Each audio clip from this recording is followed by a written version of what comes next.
Bueno, vamos a empezar. Vamos a empezar quizá con una advertencia, ¿eh? La clase de hoy la voy a dedicar a reconstruir otra vez los parágrafos en los que estábamos, en los que trabajamos la ocasión anterior, porque Spinoza, en unos párrafos muy breves, casi alusivos, dice cosas que son extremadamente importantes y que representan una profunda transformación en la filosofía. Seguramente debido a ello nos costó trabajo comprender, me costó mucho trabajo tratar de hacerme inteligible, y por otro lado, probablemente yo mismo caí en una cierta precipitación y expuse de manera desordenada las cosas que están ahí. De manera que dedicaremos esta clase a reconstruir los parágrafos que estamos leyendo para, entre el parágrafo 29, con la idea adecuada, y el parágrafo 38, para que esto, que es una gran novedad en Spinoza, quede claro. De cualquier manera, vamos a ver qué fue lo que vimos la ocasión anterior, Cris. Vale. Uf, pues ¿Leíste los párrafos? me fui del 30 en adelante, profesor. ¿Del 30 en adelante? Sí. Bueno, dinos qué hay en el 30 en adelante. Bueno, del 30 en adelante, pues prácticamente Spinoza está... ah, disculpa, profesor, un momento. Es muy difícil, ¿eh? Es muy difícil. Son párrafos muy difíciles porque Spinoza en un muy pequeño espacio hace transformaciones muy radicales. A ver, vamos a otros voluntarios que sí hay hoy. Primero Alfredo, luego Fernando y luego Aarón.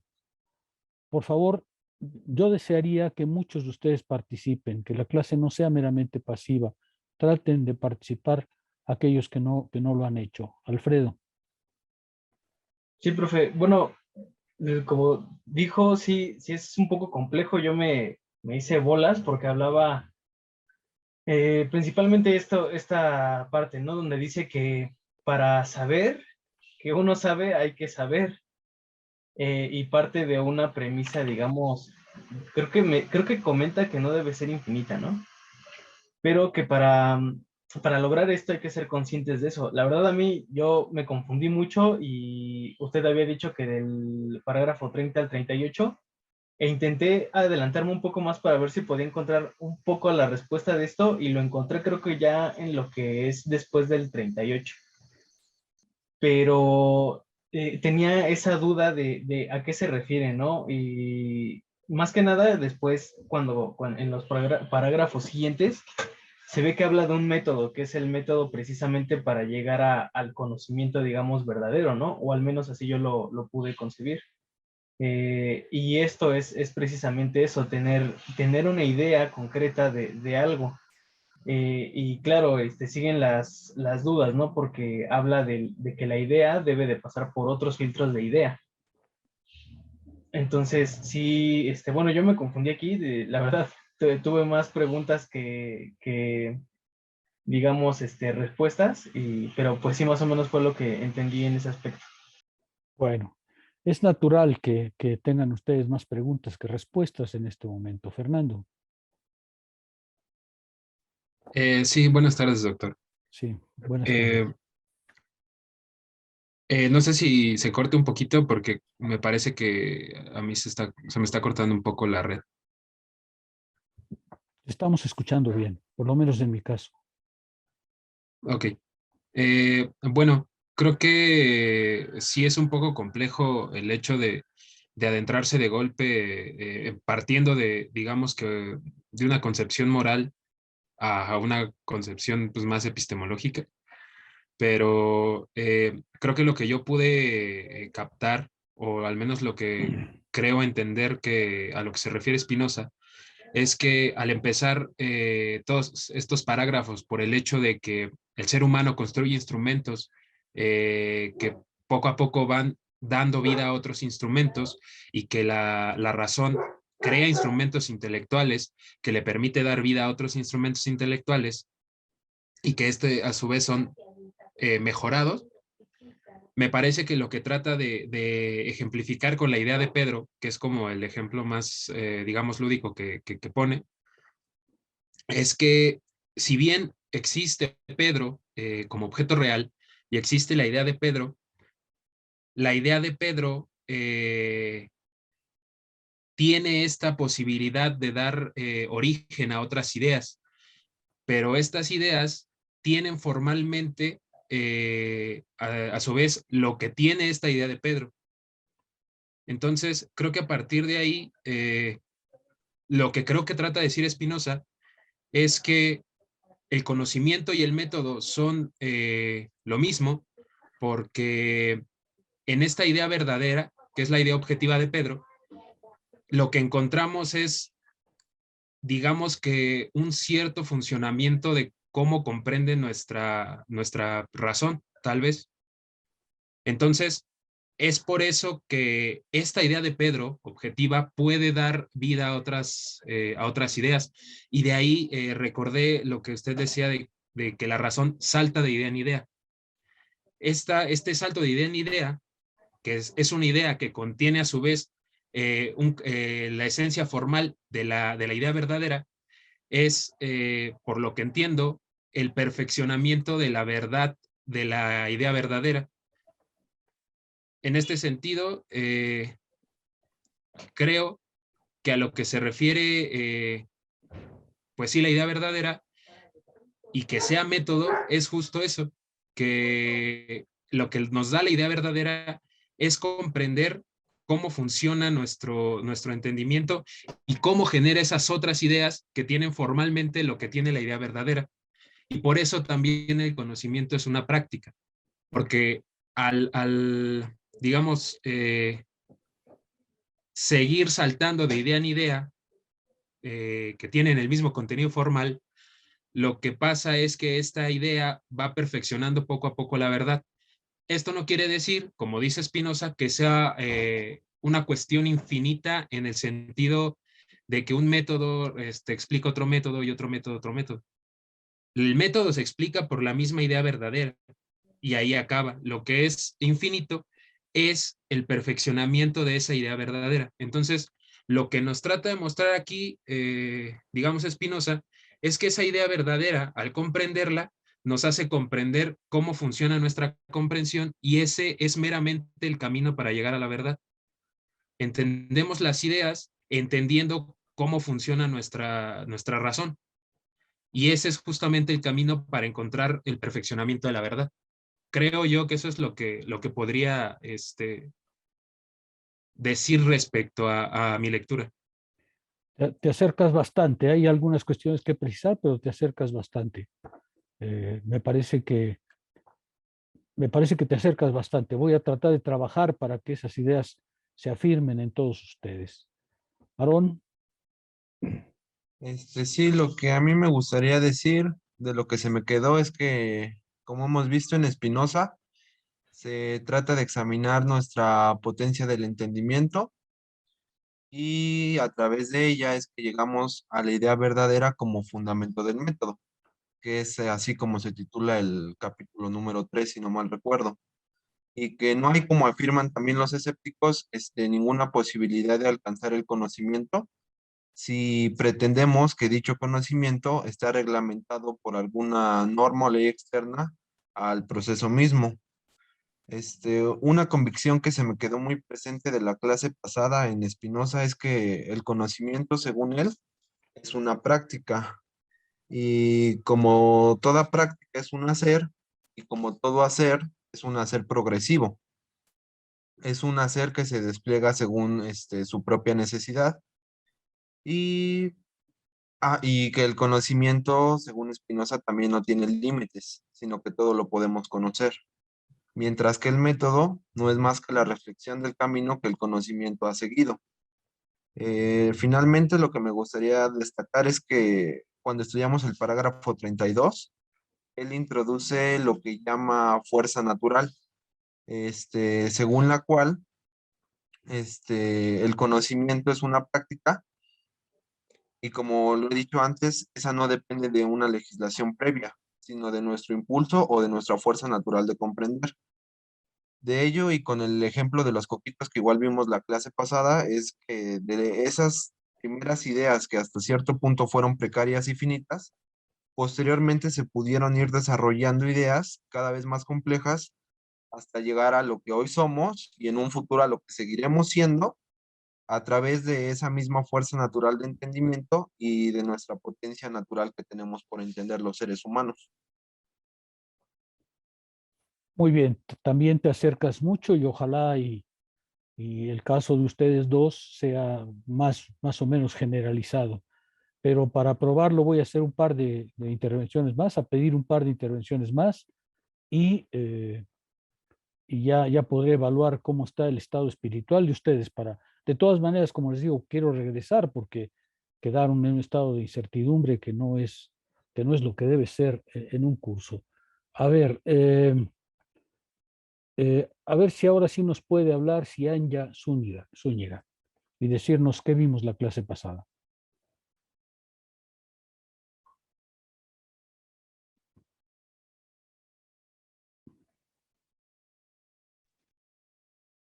Profesor, ahorita me comentó la compañera de su internet. Me dice que voy a tratar de Bueno, escribir, muy bien. pero para prender el Gracias, micrófono le cuesta. gracias. Luis Galindo, Sí, estoy profesor. tratando de hacer una imagen para mí de dónde quedó la comprensión de ustedes de la clase anterior. Luis Sí, Galindo. creo que yo esencialmente del ejemplo que más podría extraer o el que más me quedó fue el ejemplo del coquito, de esas condiciones causales sobre el inicio que a pesar de que el conocimiento se va a basar al inicio en una idea frágil, como es ese primer martillito, que no se basa en una construcción previa, que ahí los escépticos es donde plantean la tesis que se llega al infinito, a que a base de esas condiciones causales no puede existir el tercer, el cuarto martillo sin el primero. Así que en cuestión del conocimiento, disculpe el ruido, en cuestión del conocimiento se basa exactamente en lo mismo. Construimos nuestro conocimiento, el conocimiento se va construyendo al mismo tiempo que el método para así fundamentar la idea verdadera. Creo que eso sería como una muy pequeña síntesis de lo que vimos en los parágrafos anteriores, pero todavía la noción no la tengo muy completa, porque sí la abarcamos un poquito desordenada la última vez. Muy bien. Héctor, Miguel, creo que no Ah, estuviste en la clase pasada, por eso te pregunto. sí, me fallaba mucho el internet, pero realmente, bueno, los compañeros creo que considero que han resumido bastante bien, o sea, cómo se va acercando a lo que es el conocimiento. Primero, pues tenemos lo que es un concepto, pero que sin embargo, este se va construyendo conforme a la práctica. Tenemos una primera idea de martillo, pero esa se va perfeccionando, hasta acercándonos a una idea más desarrollada de lo que puede ser en este caso un martillo. Una primera idea de martillo que pudiésemos tener, pues, digo, sí es algo precaria en comparación a lo que tenemos conforme al desarrollo industrial, que es una idea mucho más desarrollada y más cercana a lo que sería una idea, concisa de lo que es el martillo. Se podría decir que para Spinoza el conocimiento es práctica, es práctica, es un constante desarrollo en torno a un mismo concepto. Se puede ir desarrollándose a la medida en que nos acercamos más a este. Ya, gracias, Héctor. Edwin Tapia.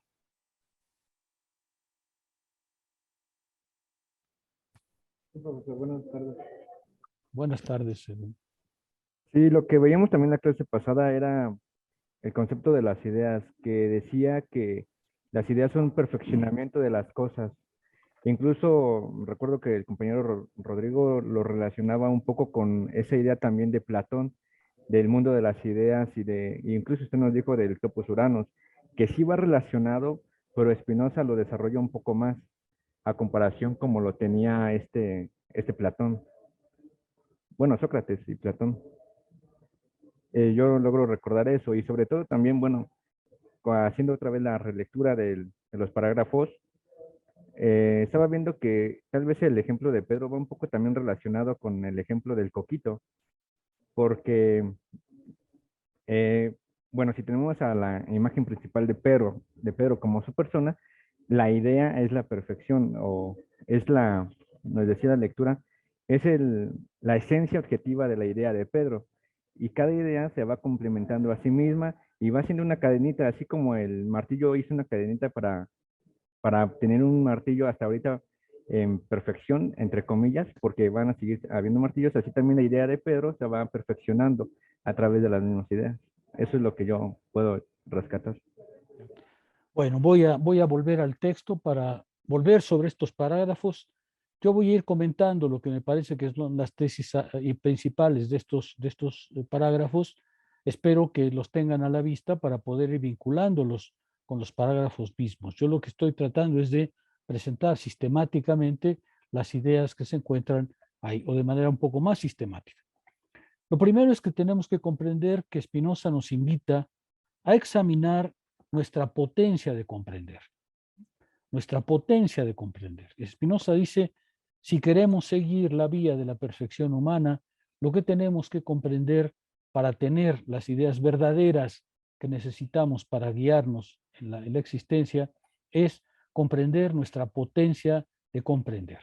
Y ese es justamente lo que Spinoza nos va a proponer como método. Comprender la potencia de comprender. No comprender un método en otro sentido, no comprender un método como un previo al conocimiento, como por ejemplo en Descartes, al que vamos a citar, o como por ejemplo en Kant, que se propone primero examinar nuestra potencia de conocer para conocer sus límites, para conocer sus alcances, para conocer lo que realmente conoce, sino que Spinoza nos está diciendo otra cosa. Vamos a examinar metódicamente, porque el método no es otra cosa que nuestra potencia de comprender. Este método, pues, no quiere conocer alguna cosa, sino hacernos comprender nuestra potencia de conocer. Se trata, pues, de tomar conciencia de esta potencia. Es decir, se trata de alcanzar un conocimiento reflexivo o lo que Spinoza va a llamar idea de la idea. Conocimiento reflexivo o idea de la idea quiere decir justamente que vamos a comprender que ya estamos en el esfuerzo de comprender. Queremos comprender nuestra potencia de comprender, es decir, estamos afirmando de antemano que pertenece a nuestra naturaleza, pertenece a la naturaleza de nuestro pensamiento formar ideas verdaderas. Por eso, dice Spinoza, la idea verdadera ya la tenemos. Vamos a examinar nuestra potencia de comprender, porque la potencia de comprender que tenemos ya alcanzó ideas verdaderas y todo lo que tenemos que hacer es comprender el método que ha seguido. Un método que no quiere conocer un exterior, sino que quiere conocer la potencia de comprender.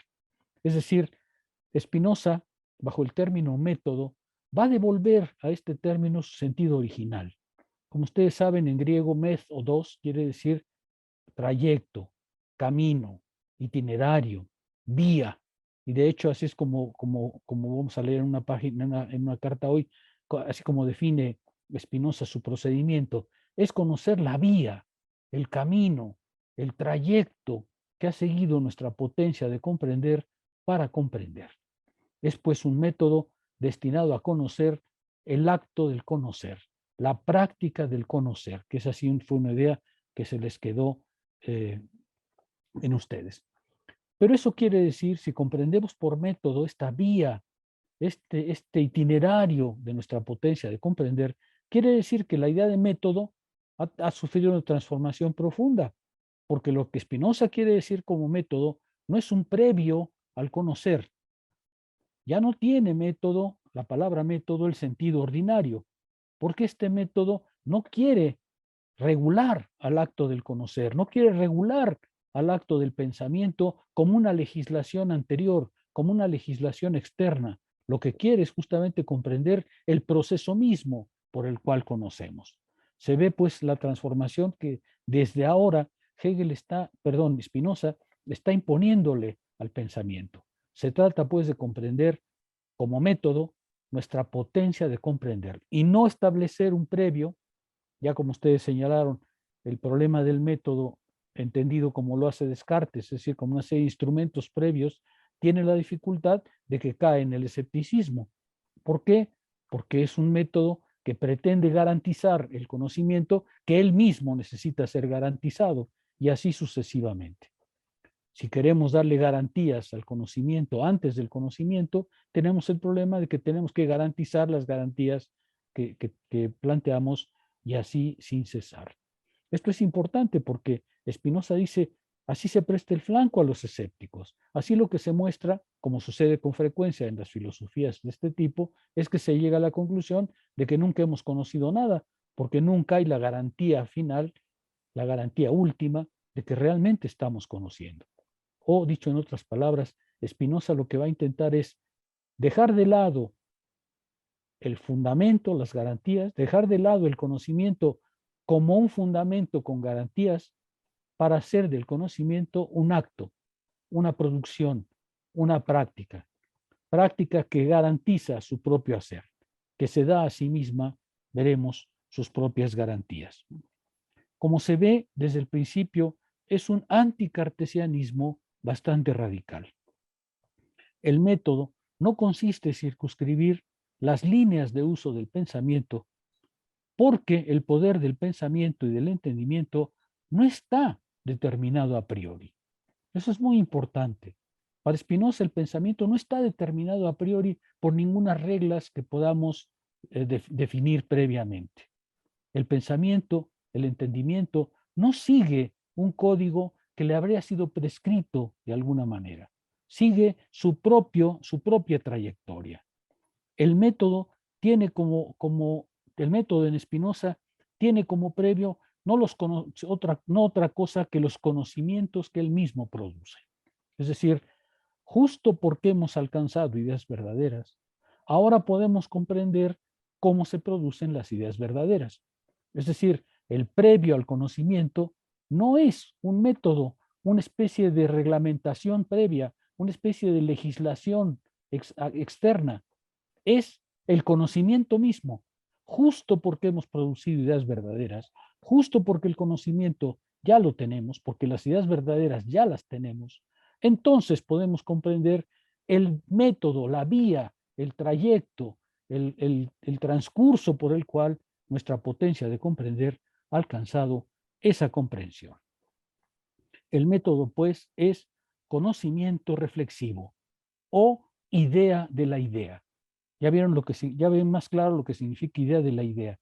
Idea de la idea quiere decir que el pensamiento se vuelca sobre sí mismo para comprender lo que ha podido comprender. El pensamiento interroga al pensamiento preguntándole cómo has alcanzado las ideas verdaderas que tienes, cuál es el procedimiento que has seguido para producir las ideas verdaderas que ya alcanzaste. La idea de la idea no es, pues, una condición previa de la manifestación de lo verdadero, sino su resultado.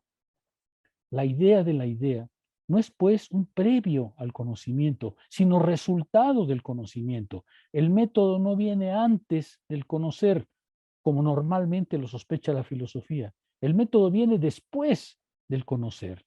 El método no es otra cosa que el recorrido que el pensamiento ha hecho de sí mismo para alcanzarlo. La idea verdadera o el método no precede el desarrollo de los conocimientos, sino que los reflexiona. Descartes decía exactamente lo contrario. Déjenme leerles un fragmento. Descartes decía exactamente lo contrario. Descartes decía, antes de conocer en verdad, y según el orden, es preciso darse los medios de tal conocimiento. Es decir, es preciso saber reconocer la verdad ahí donde ella es posible según las reglas de su constitución. Es decir, podemos establecer reglas que nos dicen que algo es verdadero y por tanto lo que tenemos que establecer es los instrumentos con los cuales alcanzar esa idea, esa verdad, tal como la hemos definido. Es decir, Spinoza toma el camino exactamente inverso y dice, la idea de la idea no es algo previo al conocer, es el resultado del conocer, es lo que surge por el hecho de que estamos conociendo. ¿Sí? Esto, que parece una transformación de la idea de método, es de hecho una cierta desvalorización de la idea tradicional de método. La filosofía ya no busca garantías del conocimiento, sino busca el acto de producción del conocimiento. Esto es muy importante. Gran parte de la filosofía, incluso hoy de la ciencia, busca un discurso de las garantías. ¿Qué me garantiza que conozco? ¿Qué me garantiza que lo que realmente conozco, lo conozco? Esa es la pregunta que en cierto modo dirige hasta Kant cierta filosofía de la ciencia y aún hoy. ¿Qué me garantiza que realmente estoy conociendo? Spinoza se plantea una cosa totalmente distinta porque no busca un discurso de garantías, sino la manera en que se ha producido ese conocimiento, la forma en que ese conocimiento ha sido alcanzado mediante un procedimiento específico. Es una desvalorización y por eso justamente lo que hemos visto en este texto es que se pelea con Descartes diciéndole, bajo esta idea tuya de un método como previo, entregas por completo la filosofía al escepticismo. Es el ejemplo del martillo. El ejemplo del martillo no es original de Spinoza, es original de Descartes. Pero Descartes lo usaba para mostrar que el herrero tiene que usar instrumentos para realizar su trabajo. Y Spinoza dice, pero el problema es que los instrumentos también han tenido que ser creados. Es decir, Spinoza toma el mismo ejemplo de los martillos, pero le da un sentido totalmente distinto. Él no se pregunta si conozco ya los instrumentos, sé la verdad del herrero, sino dice, veamos cómo muy gradualmente, en un procedimiento que empezó por ideas muy frágiles, que empezó por una simple piedra, los seres humanos hicieron, debido a su finitud, debido a que pertenecen a la naturaleza, hicieron una larga progresión hasta alcanzar hoy el concepto de martillo. El concepto de martillo no es innato, nadie lo tenía en la cabeza, no está a priori en la cabeza, no es una verdad que se reveló, es una producción que se hizo, es una elaboración que se hizo, es un logro del pensamiento. ¿Cómo actuó? Tomando los momentos previos, los momentos frágiles, los momentos insuficientes, para poder a partir de ellos, haciéndolos trabajar, desarrollar toda su potencia hasta poder alcanzar una forma superior. Pues exactamente, dice Spinoza, eso es lo mismo que pasa con las ideas. La humanidad debe haber empezado con ideas extremadamente simples acerca de sí mismos, acerca de la naturaleza, pero esas ideas era natural que empezara por ahí, porque esa es la finitud humana. Eso no es algo elemental, es algo simplemente en lo que estamos. Y por tanto, tuvo que pasar de ahí, tuvo que empezar de ahí para gradualmente hacer instrumentos cada vez más precisos y lograr cosas que originalmente no hubiese logrado. No es preciso, dice Spinoza, pues, conocer la naturaleza del espíritu por su causa primera, porque basta con una cierta descripción, dice él, a la manera de Bacon. Basta una descripción de lo que los seres humanos han hecho en el plano del conocer para comprender nuestra potencia de comprender. El método no es, pues, sino una descripción, una historia de la producción del conocimiento. Una historia de la producción del conocimiento. Eso es a donde nos lleva Spinoza, a mostrar que el conocimiento tiene una historia, tiene una progresión y no obedece nada más a un acto de razón, no obedece a un sistema, obedece a una historia, obedece a una progresión, obedece a una transformación de las ideas que solo logramos haciendo actuar las ideas que tenemos, ¿sí? Cuando Hegel, por ejemplo, en la fenomenología dice, es que hay las filosofías que nos dicen que antes de echarte a nadar, tienes que aprender a nadar, porque si te echas a nadar sin saber, pues te puedes ahogar. Entonces dice, bueno, ¿quién ha aprendido así? ¿Quién ha aprendido manoteando en el aire? Si para aprender a nadar es necesario que te tires al agua, pues para conocer es exactamente lo mismo, es necesario que te tires al conocimiento.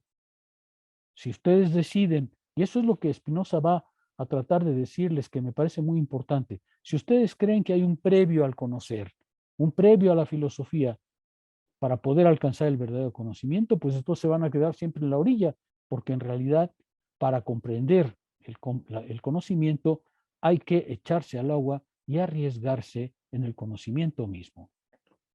Héctor, ¿tú quieres preguntar algo? Sí, justo con ello que menciona, ¿se podría entonces considerar que para Spinoza lo que son los objetos, modos, son mutables o cambian, pero sin embargo lo que es la sustancia siempre permanece inmutable, ¿no? No, Bajo no va por ahí, Héctor. Mm. No va por ahí. Nada tiene que ver ahorita con los modos y la sustancia. No estamos en ese registro. Ok. No estamos ahí. Bueno, vamos a seguir. En realidad, como decíamos previamente, Spinoza vuelve al sentido tradicional del término método, que es camino, vía, trayecto. Déjenme leerles un párrafo de la carta número 37, que es muy importante para comprender lo que Spinoza decía, ¿no es cierto? Dice, la carta número 37 está dedicada a su buen amigo Jan Bauermeister. Dice Spinoza, diciendo qué es lo que está persiguiendo, dice, yo creo dar una respuesta satisfactoria a la pregunta que hacía una sociedad de sabios. Yo creo que puedo dar una respuesta satisfactoria si yo muestro que debe necesariamente haber un método por el cual nosotros podemos dirigir y encadenar nuestras percepciones claras y distintas, y que el entendimiento no es, como el cuerpo, sometido al azar. El entendimiento no está sometido al azar, y creo poder dar una respuesta en términos metódicos. Esto resulta del hecho únicamente de que una percepción clara y distinta, o muchas percepciones de ese género a la vez, pueden ser causa, absolutamente hablando, de otras percepciones claras y distintas. Y lo mismo, todas las percepciones claras y distintas que nosotros formamos no pueden nacer sino de otras percepciones claras y distintas que están en nosotros y no admiten ninguna otra causa exterior. Es decir, una idea verdadera, una idea clara y distinta, produce otra idea clara y distinta, porque las ideas claras y distintas no pueden venir más que de las ideas. Y no vienen de fuera, no están sometidas al azar, no están sometidas al accidente. Vean ustedes, con esto lo que Spinoza está diciendo, hay una verdadera historia material del pensamiento. Hay una verdadera historia determinada, causal del acto del pensar. Y es ella la que explica la potencia de nuestra razón. Se sigue de ello, dice en la carta número 37, se sigue de ello que las percepciones claras y distintas que formamos dependen de nuestra sola naturaleza y de sus leyes determinadas. Leyes que son además permanentes, es decir, de nuestra potencia absolutamente nuestra. Es decir, las ideas verdaderas que tenemos dependen por completo de nuestra propia naturaleza pensante y no requieren de ninguna otra cosa más. Ellas no dependen de ningún modo del azar, es decir, de causas que actúan según leyes determinadas y permanentes, pero desconocidas de nosotros y extranjeras a nuestra naturaleza y a nuestra potencia. Vean ustedes, lo que Spinoza está diciendo es esa historia que nos cuentan de que un día Newton se sentó bajo un árbol y le cayó una manzana y descubrió la ley de la gravitación universal, pues esos cuentos de niños ya no pueden ser verdaderos, ¿no es cierto? ¿A cuántos les han caído manzanas? Y no solamente manzanas, sino que algunas veces cuando tiembla les caen casas enteras y sin embargo no descubren la ley de la gravitación. No basta que ustedes se sienten bajo un árbol para que les caiga una manzana o el árbol completo y descubran la ley de la gravitación. Para eso necesitas saber física, para eso necesitas saber cálculo, para eso necesitas saber geometría, sin lo cual les pueden caer en la cabeza todas las manzanas que quieran, no van a poder tener una idea verdadera. ¿Por qué? Porque una idea verdadera no viene de la caída de la manzana, viene de las ideas verdaderas que se forman por la potencia de comprender. ¿Está quedando un poco más claro? Díganme. ¿Sí? De parte sí, profe. Sí, profesor. Sí, igual ya como de unas ideas. Me queda mejor. Para las otras percepciones, yo reconozco que ellas dependen en mucho del azar. Las otras percepciones que ya conocemos, los sabemos de oídas, lo que nos cuentan los demás, cuando equivocamos el pasaje que va de las causas a los efectos, creyendo que podemos pasar de los efectos a las causas. Ahí hay mucho azar, ¿no es cierto? Y capaz que un día aciertas a una verdad, pero como no sabes qué es la verdad, pues es como si no acertaras, ¿no es cierto? La verdad exige saber que estás en la verdad. Y ahorita veremos lo que eso significa. De ahí surge con claridad cuál debe ser el verdadero método y en qué consiste esencialmente. En el puro conocimiento del entendimiento puro de su naturaleza y de sus leyes. Para adquirirlo, es ante todo necesario distinguir entre imaginación y entendimiento, es decir, entre las ideas verdaderas y las otras, ideas ficticias, falsas, dudosas y todas aquellas que dependen de nuestra memoria. Para comprender eso, al menos en lo que exige el método, no es necesario conocer la naturaleza del espíritu por su causa primera. Basta una pequeña descripción del espíritu o de las percepciones a la manera de Bacon. Y espero que se esté comprendiendo mucho mejor lo que está diciendo Spinoza. Claro, nuestra potencia de comprender es capaz de producir ideas verdaderas. Y si queremos comprender qué es una idea verdadera, tenemos que preguntarle a nuestra potencia de comprender cómo ha llegado a ella, cómo la ha alcanzado, cuál es la vía que ha seguido. Y esta vía no está regida por ningún método. Esta vía no está regida por un procedimiento exterior que simplemente podríamos aplicar. El conocimiento no es algo que simplemente se puede hacer de manera instrumental, de manera que pretender que podemos, antes de conocer, establecer las condiciones de qué es conocer y cómo se garantiza ese conocimiento, es una idea totalmente ilusoria, pero como ustedes saben, muy persistente.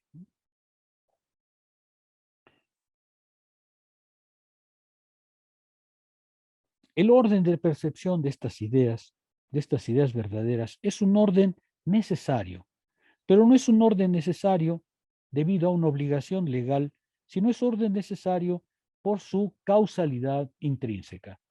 ¿Por qué? Porque una idea causa otra idea, y una idea causa otra idea, y una idea causa otra idea. Y es así como el entendimiento progresa. No hay, pues, ningún previo en el orden del conocer. En la historia del conocimiento, los instrumentos conceptuales no son condiciones previas, pues ellos mismos han debido ser producidos. Una historia del conocimiento, porque es una historia y no un orden formal de razones. Vean ustedes, Spinoza le está dando vuelta por completo a cierta concepción de la filosofía que cree que puede establecer antes del conocimiento, antes de la ciencia, previo a toda ciencia, fuera de toda ciencia, las garantías del conocer. Spinoza le está dando un golpe narcisista a cierta filosofía, porque está diciendo, tú pretendes ser la rectora del conocimiento y nunca haces ningún esfuerzo por seguir el conocimiento mismo. Tú pretendes ser el tribunal de la razón y jamás te metes a comprender a la razón en su acción. ¿Quieren comprender el conocimiento? Pues entonces métanse con la gente que está produciendo conocimiento para ver de qué manera ha transformado su pensamiento hasta alcanzarlo. Vean ustedes, el golpe aquí es narcisista muy fuerte, porque Spinoza le está diciendo a la filosofía, tú no eres el tribunal de la razón. La razón no tiene un tribunal externo al que obedezca. La razón es su propia constitución, su propia elaboración. Y pretender que tú puedes establecer desde fuera, por algún motivo que solo tú te das, un tribunal de las cosas de la razón, es falso. La razón es su propia acción. ¿Sí? Y puesto que los instrumentos, incluso los instrumentos conceptuales, han tenido que ser producidos, se trata de, o se puede, vincularlos a la producción material de cualquier cosa, como en el caso de los coquitos, ¿no? Yo puedo hacer similar el proceso porque ambos son justamente eso, un proceso de producción. Ahorita veremos lo que eso significa para el pensamiento, porque esto va a transformar profundamente la concepción que nos hacemos de pensamiento, la concepción que nos hacemos de la verdad, la concepción que nos hacemos de la acción del pensar. La producción de ideas verdaderas, pues, no está regulada por ninguna tecnología previa. Como correlato de esta afirmación, lo que está diciendo Spinoza es que si el desarrollo del concepto, si el desarrollo del pensamiento no es un simple procedimiento externo, es porque en realidad, para saber, no hay un conocimiento. Para el inicio del conocimiento, no hay un conocimiento primero, original. En otras filosofías, la búsqueda de la verdad está condicionada a ese comienzo, a ese orden que separa la verdad de las formas confusas en que se encuentra el error. Fíjense, Spinoza está diciendo, no hay un origen del conocimiento. No es cierto que podamos encontrar un punto cero en el que los seres humanos encontraron a un mundo y le empezaron a poner nombre. No es verdad que haya un mundo y luego una conciencia que llega a él y empieza a ponerle nombres y a calificarlo. No hay un momento absoluto, un origen que pueda asegurarnos que a partir de ahí podemos conocer. No hay esa idea de la filosofía analítica, por lo menos del positivismo lógico, que decía que si encontramos palabras suficientemente elementales para ser simplemente referentes, para designar un referente, a partir de ahí podemos con la lógica construir una ciencia completa. Esa es una ilusión. Nunca ha habido un punto cero del conocimiento. ¿Por qué? Pues porque los seres humanos siempre han sido pensamiento. Porque los seres humanos desde el primer momento, tan elemental como se quiera, ya usaban su entendimiento para comprender. Es decir, nunca hubo, es una historia de niños, esa que nos cuentan ciertas filosofías analíticas, de que hubo un día un mundo totalmente sin nombre, en el que apareció una conciencia, esa sí sabía hablar, y entonces empezó a nombrar las cosas de un cierto modo, piedra, tigre, sol, luna. Eso es una bobería para infantes. ¿Por qué? Porque en realidad jamás ha habido ese momento. Los seres humanos desde el primer momento son pensantes. ¿Sí?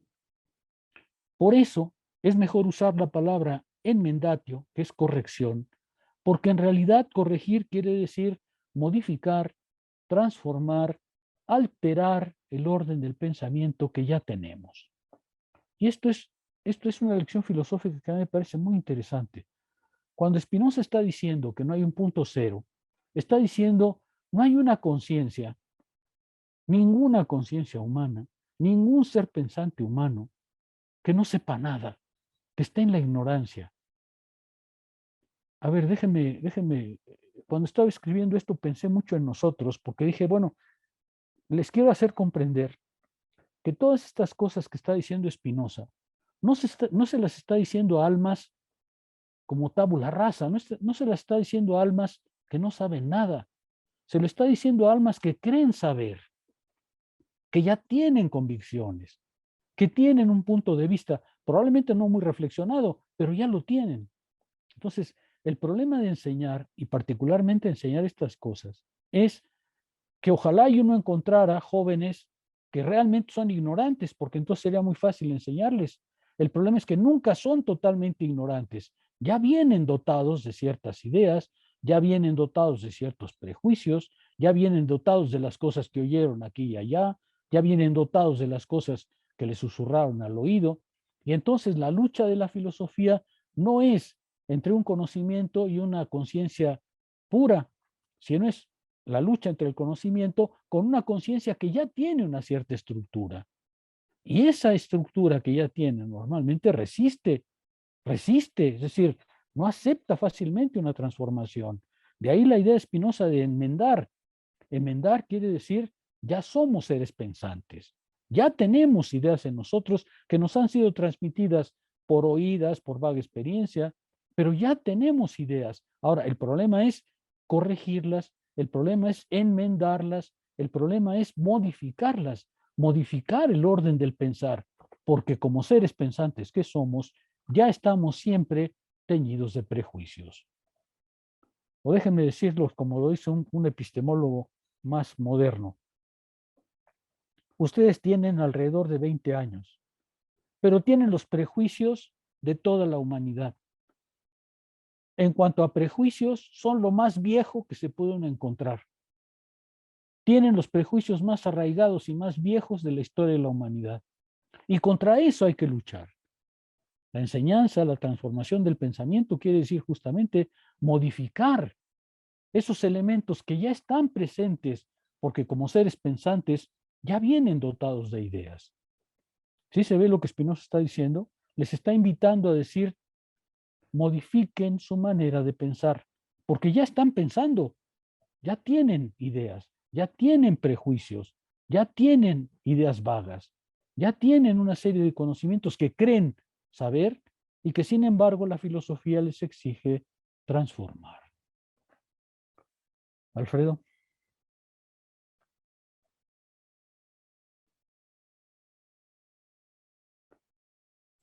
Alfredo.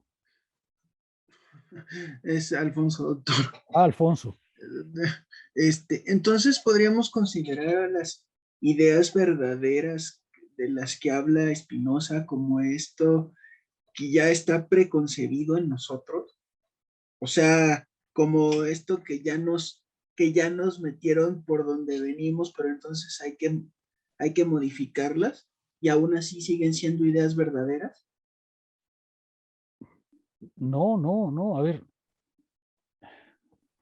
debe haber quedado claro que las ideas verdaderas son una clase de ideas que se diferencian de las ideas falsas, de las ideas inciertas, de las percepciones vagas. Una idea verdadera es una idea que es una elaboración del pensamiento que es enteramente congruente consigo misma. Por lo demás, hay muchas otras clases de ideas y por eso Spinoza empezó por ahí, para mostrarnos que hay muchas ideas que tenemos en la cabeza, pero que no comprendemos ni su origen ni su necesidad. Una idea verdadera es conocimiento. Todas las demás percepciones no conducen a conocimiento, conducen a ciertas formas de saber, pero no son conocimiento autodeterminado, no son un conocimiento acabado, no conoces las cosas por sus causas. ¿No queda claro eso? ¿No ha quedado claro? Ya. ¿No ha quedado claro eso? Ya, sí. Porque eso es elemental, eso es fundamental, ¿eh? Sí. Spinoza está, a ver, déjenme volver otra vez al ejemplo de nosotros y a esta clase, que algunos epistemólogos han trabajado de manera muy simpática, ¿no? Ojalá y un día yo encontrara alumnos que realmente no saben nada de nada, porque entonces podría trabajar sobre una tabula rasa para introducir en él, en ella, en el alumno o en la alumna, las ideas del conocimiento y de filosofía más consistentes. Pero no es así. No es así porque cuando una enseñanza empieza a cualquier nivel, la conciencia que recibe la enseñanza ya trae una estructura. La ignorancia también trae una estructura, eso es lo que Spinoza les va a decir. La ignorancia también tiene una razón de ser. ¿Dónde está esa razón de ser? Pues en las ideas que nos han transmitido de oídas, por experiencia vaga, lo que escuchamos por aquí y por allá, cuando leemos un periódico correcto o incorrecto, ¿no? Cuando juzgamos sin conocer las causas de las cosas. Y claro, el problema es que la estructura de la ignorancia también resiste, también se resiste. Y es contra ella que hay que luchar.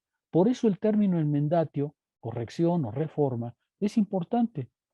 Porque no se trata de transformar el pensamiento como si naciéramos en un día feliz y como si por fin un día decidiéramos tener solo ideas verdaderas. Pues es que no es así. El problema de alcanzar las ideas verdaderas es que hay que transformar el pensamiento, transformar lo que uno cree saber para alcanzar lo que uno debe saber. Y esa es la tarea de la filosofía para Spinoza, y luego será para Hegel. Se trata justamente de modificar nuestro régimen mental, porque nuestro régimen mental ya existe, ya está en nosotros. ¿Se entiende? ¿Se está comprendiendo un poco mejor? El espíritu humano siempre está en acto en las ideas. Es el caso de todos nosotros. Nadie nace ya filósofo y nadie nace con la verdad.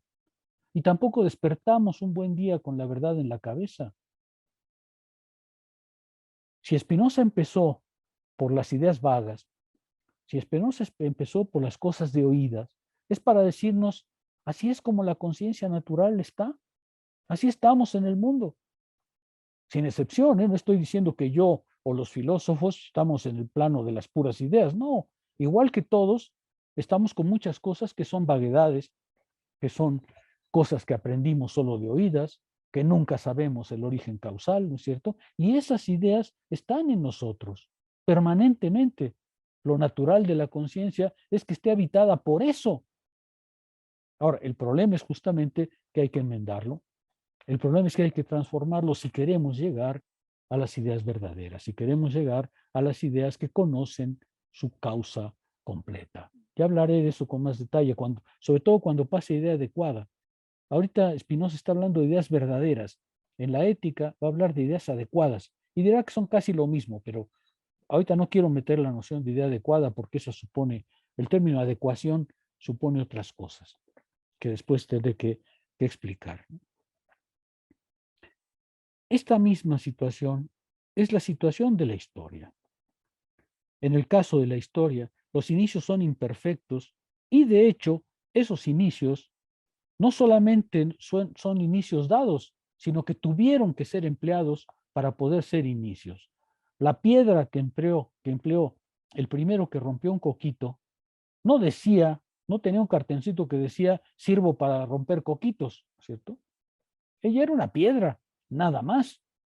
El ser humano la tomó del suelo y la convirtió en instrumento.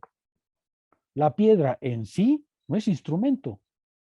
La piedra se convierte en instrumento cuando el ser humano la toma para realizar un fin. Un instrumento no nace con el cartoncito de instrumento. Solo es instrumento porque la razón humana decide emplearlo en una cierta dirección. La piedra en sí misma no dice que sirve para partir coquitos. Es el ser humano el que la transformó de simple piedra en martillo o en protomartillo y así sucesivamente. Así sucede pues que el entendimiento ha debido trabajar con los instrumentos que tenía, sirviéndose de ellos como si fueran ideas verdaderas, como si fuera el verdadero martillo. Tampoco era cuestión de decirle, no rompas el coquito con una piedra porque voy a inventar el martillo. No, pues es que eso tampoco es cierto. Uno rompe los coquitos con lo que tiene a la mano. Y así es la vida humana, así es como tenemos que actuar siempre, ¿cierto? Si nosotros esperáramos a la venia de un filósofo para actuar, pues nunca actuaríamos, ¿cierto? Simplemente actuamos con lo que tenemos a la mano y tratamos de probar si es verdadero o no. Fue así como gradualmente alcanzaron lo que Spinoza llamaba la cumbre de la sabiduría. O dicho de otra manera, para el pensamiento no hay un buen comienzo porque siempre ya comenzó. Porque el conocimiento es justamente eso, una actividad, algo que ya empezó. Hay siempre pensamientos porque por su naturaleza el ser humano es un ser pensante. Siempre hay pensamiento. No hay un momento en que el ser humano fue al mundo sin saber absolutamente nada y se encontró con un mundo que debía nombrar. Otra vez, esa es una ilusión infantil. Esa es una ilusión para los que creen que ha habido un momento de separación entre el mundo y el ser humano. Y ese momento no existió jamás porque el ser humano siempre fue uno con el mundo, aunque tuvo que arreglárselas al principio a pedradas con todas las cosas. ¿Sí? Imagínense ustedes la experiencia de un paleolítico, de un hombre en el paleolítico, que se encuentra un tigre de dientes de sable. El tigre lleva en la frente un cartoncito que dice soy peligroso. ¿Qué dirían? Que no. Que no, No, hasta que nos atacan, ¿no? claro. Los seres humanos no nacieron con el a priori kantiano de que un tigre es peligroso. Los seres humanos tuvieron que aprenderlo, ¿no es cierto? Por ejemplo, los frutos que recogían en el bosque. ¿Decían los hongos, no me comas porque soy venenoso? No. No. O todas las frutas silvestres decían, yo sí soy comestible y mi vecino no. No. No, no. Los seres humanos tuvieron que entrar al mundo, hacer la experiencia de él y gradualmente ir comprendiendo cómo relacionarse con él. Pues esa es la historia que Spinoza nos está contando, ¿sí? Yo Esta no tengo es una. pues, a ver si alguien dijo algo, no sé quién. Sí, entonces se podría decir que se está peleando con esa noción cartesiana de que existen ideas inmanentes, ¿no? Parte también con esta pleito también, que esos que sostenían los racionalistas y que en parte también le criticaban los empiristas a los racionalistas. Sí, Podría por ser que supuesto. Lo único que hay innato en Spinoza es nuestra potencia de comprender, el impulso de comprender. Lo único que tenemos como naturaleza, pero eso se explica después con el conatus, es el impulso que tenemos para vivir. Ese impulso que tenemos para perseverar, ¿no es cierto? Volvamos un poco atrás. Los seres humanos, cuando entraron al mundo, tenían que asegurar su subsistencia, tenían que comer frutos, tenían que enfrentar animales, y los frutos y los animales no decían de antemano que eran peligrosos o que no se podían comer. Los seres humanos tuvieron que entrar al mundo y pues a ver cómo le hacemos, ¿no es cierto? Pero tenemos que vivir, tenemos que comer, tenemos que reproducirnos, tenemos que seguir viviendo, ¿no es cierto? Si los primeros seres humanos hubieran sido como Kierkegaard, por ejemplo, pues no hubiera habido humanidad porque se quedan paralizados ante el mundo y entonces no estaríamos ninguno aquí. Afortunadamente los seres humanos eran más activos. Esa es la actividad que Spinoza quiere reconocer, ¿sí? El ser humano no puede quedarse melancólico ante el mundo. Esta es otra enseñanza de Spinoza. El ser humano no puede colocarse nostálgicamente frente a un mundo que no comprende. Esa no es la actitud del ser humano. El ser humano tiene la perseverancia de ser, la voluntad de ser, y hace todo lo que está a su alcance para perseverar. Eso es lo que nos moviliza. No la contemplación, no la nostalgia, no la compasión. Eso está bien para seres que como nosotros ya son muy delicados, muy finos, pero en realidad los seres humanos tuvieron que empezar por la acción. ¿Sí se ve? Y eso es lo que Spinoza está diciendo, es una filosofía de la acción. El verdadero problema, pues, para la filosofía consiste en saber qué devienen nuestras ideas, cómo les damos forma, cómo podemos transformarlos, en qué medida se han instituido de tal manera en nosotros que establece nuestra relación con el mundo. Ese es el problema de la filosofía. La filosofía no está para poner un previo al conocimiento, sino para preguntarse cómo han devenido las ideas que hoy guían nuestra existencia. ¿Cómo se han formado? ¿Qué transformaciones han sufrido? ¿Qué transformaciones van a seguir sufriendo? Y este no es un problema simplemente técnico. Las ideas con las que comenzamos a pensar no son verdades innatas sobre las cuales fundar de una vez y para siempre, sobre una base inquebrantable, un orden de razones. No tenemos ideas innatas que simplemente haya que desarrollar. Lo que tenemos son las primeras figuras balbuceantes, inciertas, que debemos transformar para alcanzar la verdadera existencia. Las ideas son, pues, un material a trabajar. Ahora, esto a mí me parece muy importante para su formación. Spinoza les está diciendo, si quieren hacerse filósofos, comprendan que las ideas son su material a trabajar, son un material a elaborar, son aquello con lo cual ustedes deben mostrar su actividad para transformarla.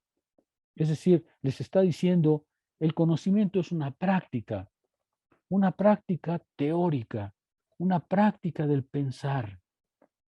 El pensar no es una facultad meramente psicológica.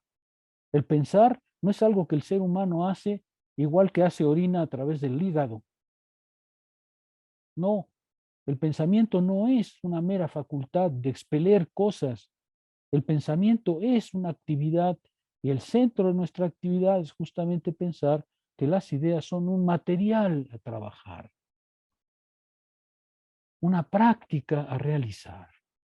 Cuando hace años un filósofo marxista francés dijo que Marx hacía práctica teórica, todo el mundo se puso de pestañas, porque pareciera que el pensamiento no es una práctica, sino son solamente ideas que vienen del azar. Mientras por el contrario, Spinoza está diciendo, las ideas no vienen del azar, vienen determinadas en un régimen causal que debemos modificar si queremos aprender a pensar.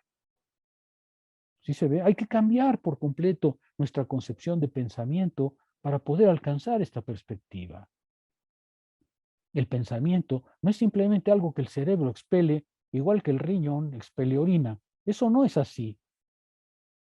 El pensamiento es una práctica que se realiza sobre una entidad objetiva que son las ideas.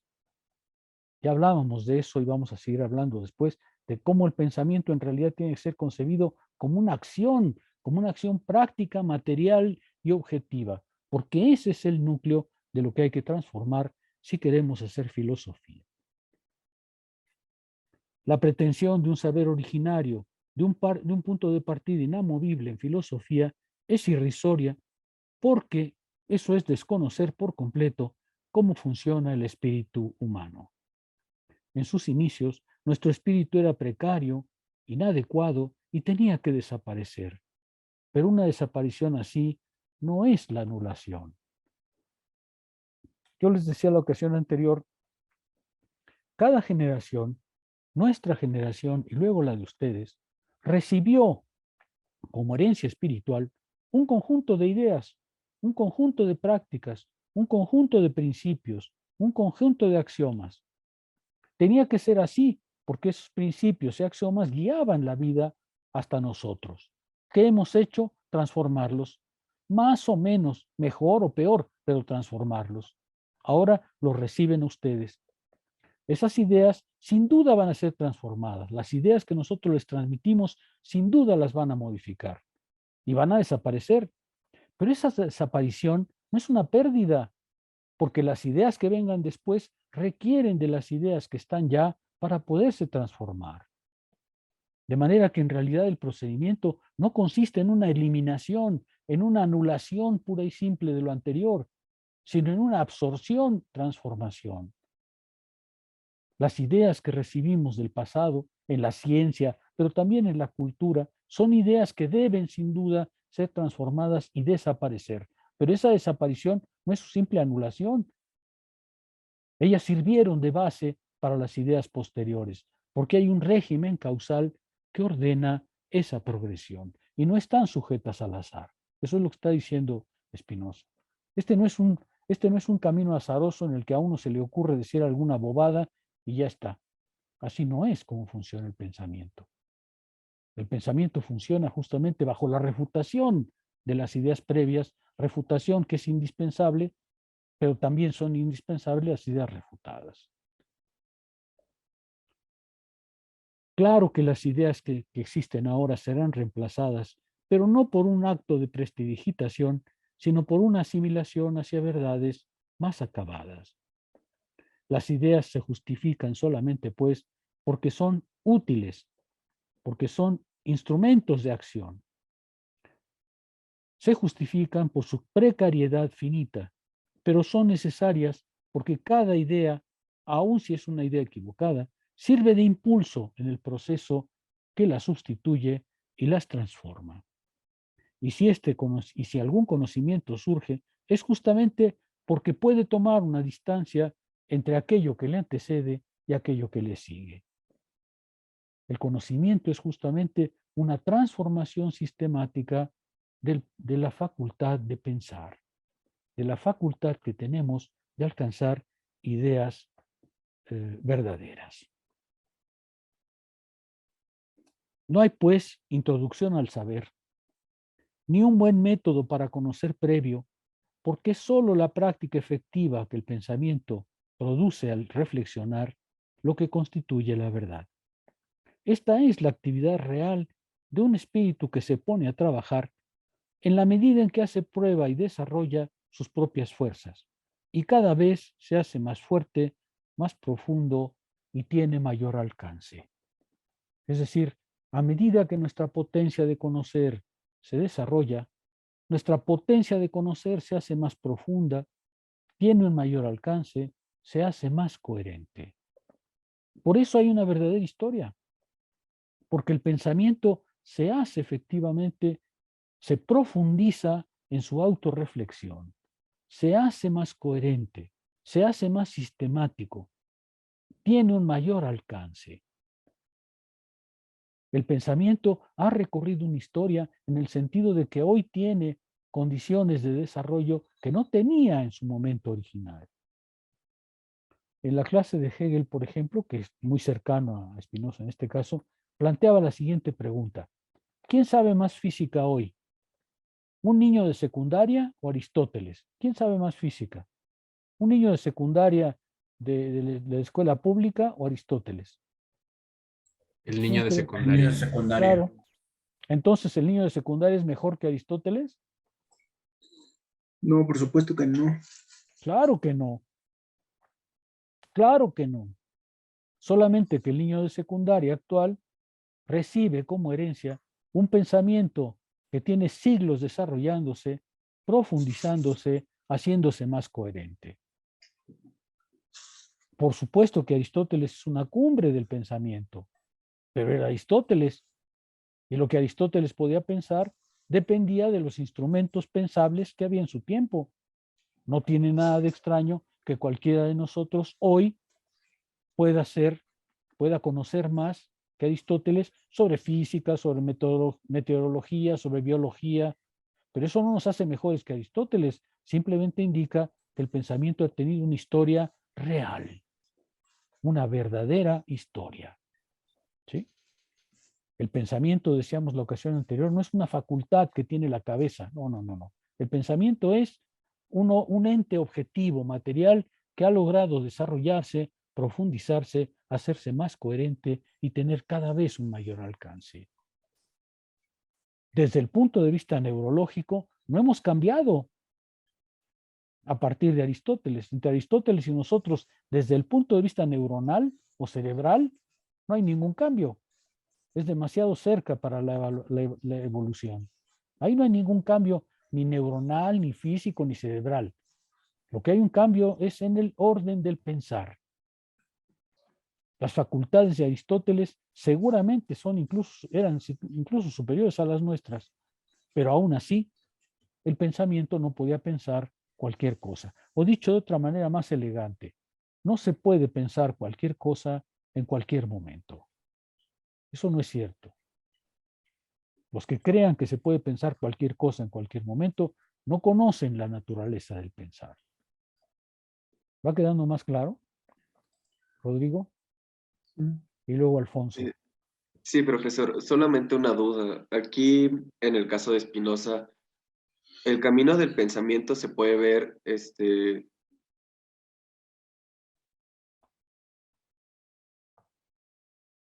otra duda en esa cuestión. A ver, El- algo se cortó en tu emisión porque no comprendí tu pregunta, no te escuché. ok, ¿ya me escucha bien, perdón? En este momento sí. Sí. Ok, la repito. Son dos cuestiones. La primera es si en este camino que marca Spinoza se puede encontrar una cumbre o una cima en el pensamiento. Y la otra es si este camino está trazado por altibajos, También. que irremediablemente va a hacer que suba de nueva cuenta el pensamiento. No sé en qué sentido lo pueda ver esto Spinoza. Sí, a la primera cuestión, el proceso es infinito. Justamente porque el pensamiento no está determinado por alguna regla previa. justamente porque el pensamiento no obedece a ninguna legislación fuera de él, no tiene límite. Sí, a ver, déjame decirlo de otra manera. El pensamiento, está diciendo Spinoza, es autosuficiente. ¿Por qué? Porque el movimiento, el impulso de su propio movimiento le viene de sí mismo. Una idea produce una idea, y esta idea segunda produce una idea tercera, y esta idea tercera produce una idea cuarta. ¿Por qué? Porque el impulso del movimiento le viene del movimiento interior, de la necesidad interior de las ideas. Ahora, si algo tiene su movimiento en sí mismo y no en otra cosa, ¿será limitado? Me parece que no. Claro que no. Lo único que cesa el movimiento es que tengas un exterior que lo frena.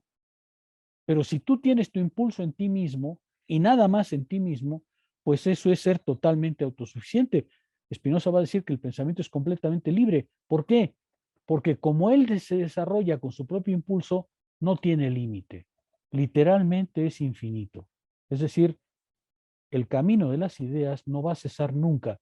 Ese es su pleito también con Descartes, ¿no? Descartes pensaba que todos nuestros conocimientos son en el fondo inseguros y que en realidad necesitaban de la garantía de Dios para tener alguna certeza. Spinoza quiere decir, eso no es verdad. El conocimiento humano es literalmente infinito, no porque no tenga un límite exterior, sino porque él se fija sus propios límites. Vamos a decirlo en un discurso un poco distinto. Cada vez que conoces algo, llegas a un límite porque sabes que no conoces más allá. Pero ese límite que alcanzas es un límite a vencer, justo porque lo conoces como límite y tienes que vencerlo. Y eso es exactamente lo que hace el pensamiento. Cuando reconoce un límite al que llega, inmediatamente hace que ese límite sea su problema, su preocupación, y va a saltarlo inevitablemente. Ahora, segunda cuestión, ¿tiene retrocesos en algunos dominios? Sí. Por ejemplo, nuestra comprensión de nosotros mismos, claro que tenemos retrocesos, ¿no? Sí, por supuesto. El pensamiento no tiene un camino regio, tiene dificultades y vamos a ver cuando lleguemos al error el papel que Spinoza le da al error, diciéndonos, efectivamente, te puedes equivocar, pero la equivocación es parte del proceso, no está fuera de él. Muchas filosofías pretendieron que al construir un método previo, lo que aseguraban era que no te equivocarías nunca. Pero eso no existe. A ver, yo en mis clases suelo bromear con este tema diciendo, a ver, imaginemos que yo quiero impedir que ustedes fracasen en el amor, que no tengan ninguna decepción en la vida, que no sufran ninguna violencia emocional. Porque como les decía otra vez, yo los he visto arañando allá las paredes de la unidad, ¿no es cierto? Y entonces escribo la crítica de la razón amorosa para que nunca se equivoquen en el amor. ¿Existe eso? No, porque podríamos decir que la experiencia en cuanto al amor es, pues, podríamos llegar a decir que es infinita, ¿no? Porque depende de cada ser humano. Claro, claro. La crítica de la razón amorosa no puede existir porque el problema es que la experiencia del amor es justamente una experiencia que supone una transformación de sí, que supone una salida de sí, que no tiene reglas previas, ¿sí? No hay manera de decirles, este es el camino a la felicidad, o así se parece la persona que debe seguir el resto de tu vida. Pues, en fin, salvo que ustedes asistan a que les lean la mano y que les hagan una limpia, pues eso no existe, ¿no? De hecho, bueno, en varias, lo que yo he visto así en videos y todas esas cosas, creo que una de las premisas importantes que dicen en estos aspectos, ¿no? A la hora de los romances y todo eso es primero cuestionarse qué es lo que uno quiere, ¿no? Y obviamente no buscarlo y aferrarse a él, pero sí acercarse lo más que se pueda, ¿no? Obviamente, por ejemplo, diríamos, yo no quiero una persona celosa, entonces, pues todas las personas que lleguen a uno y sean así, pues hay que descartarlas, pero aún así, eso no significa que sea un método o que podamos decir esencialmente que eso es lo correcto, ¿no? porque igual Ustedes ya saben suficiente de eso para que yo les cuente alguna historia. O sea, ya seguro tienen 20 o 21 años o por ahí, pero ya son verdaderos expertos en el asunto. Ustedes saben muy bien que de nada sirve llenar un formulario y ponerlo en internet para encontrar a su pareja ideal. Ustedes eso lo saben mejor que nadie, de manera que el ejemplo quiere ser un poco irónico, pero no es del todo falso, porque lo que está diciendo es efectivamente el pensamiento es una elaboración de sí sobre sí, que puede tener sobresaltos, puede tener efectivamente, no sé si regresiones, porque en el plano de la ciencia es difícil hablar de regresiones. Lo que sí hay son límites, digamos, que le son puestos a la ciencia, ¿no? Por ejemplo, el desarrollo de la física nuclear, pues pudo haber sido un desarrollo pacífico, pero lo condujeron por el lado de lo militar. Y entonces el mundo nuclear quedó vinculado a la destrucción masiva, cuando en realidad puede ser o podría ser un beneficio para la humanidad. O sea, el conocimiento va avanzando, pero efectivamente puede efectivamente sufrir una alteración por las condiciones en las que es empleado, ¿no? ¿Sí se ve? Necesitamos el mismo saber para producir una máquina láser para hacer una operación en el cerebro que un láser para disparar a un tanque enemigo. ¿Sí? Eso ya es otro problema. Ese es un problema que toca otras cuestiones que también están vinculadas al conocimiento, pero que por ahora no son lo que nos interesa, porque lo que nos interesa ahora es el desarrollo de nuestra potencia de comprender. ¿Alguna pregunta? Había alguna pregunta ahí. A ver, Alfonso. Y creo que Alfredo también, ¿o no? No. No, sí, Oiga, también doctor, Alfredo. yo tenía una pregunta, entonces, o sea, entiendo hasta dónde vamos, pero entonces, ¿cómo